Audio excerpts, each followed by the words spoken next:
Hey, good afternoon, everybody. It's July 23rd, 2022. We are in the New Testament. We're going to start the book of Hebrews today. We're going to read chapter 1. Let's see, my Bible calls it the letter to the Hebrews.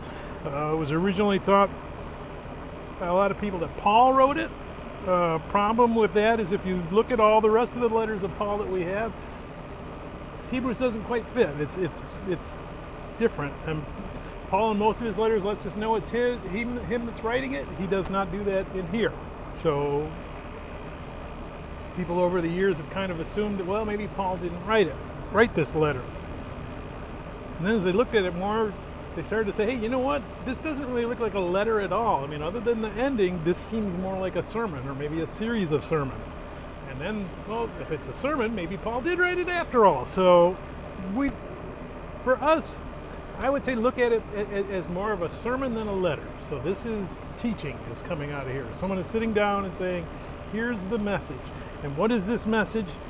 It's for the Jews of the first century. They've started to follow Christ. And then because we didn't have Armageddon immediately right then, they're starting to think it over a little bit and say, well, maybe we should go back to the old system of sacrifices that we used to have. So this lays out that, hey, you know what? Jesus is the Messiah. He's the Savior. All this stuff in the Old Testament, that was pointing towards Jesus.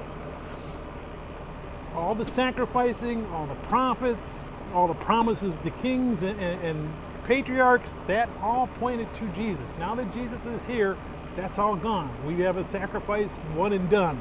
Jesus sacrificed himself for us and brought us salvation, and if we have faith, we're saved. And those are big themes in here, salvation and faith. So let's go ahead and we're going to start reading Hebrews chapter 1. Long ago, at many times and in many ways, God spoke to our fathers by the prophets, but in these last days he has spoken to us by his Son, whom he appointed the heir of all things, through whom also he created the world. He is the radiance of the glory of God and the exact imprint of his nature, and he upholds the universe by the word of his power. After making purification for sins, he sat down at the right hand of the Majesty on high, having become as much superior to angels as the name he has inherited is more excellent than theirs. For to which of the angels did God ever say, "You are my son, today I have begotten you"? Or again, "I will be to him a father, and he shall be to me a son"? And again, when he brings the firstborn in the world, he says, "Let all God's angels worship him." Of the angels, he says, "He makes his angels winds and his ministers a flame of fire." But of the Son, he says, "Your throne, O God, is forever and ever. The scepter of uprightness is the scepter of your kingdom. You have loved righteousness and hated wickedness. Therefore God, your God, has anointed you with the oil of gladness beyond your companions.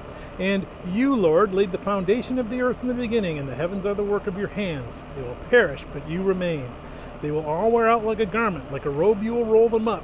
Like a garment they will be changed, but you are the same, and your years will have no end. And to which of the angels has he ever said, 'Sit at my right hand until I make your enemies a footstool for your feet'?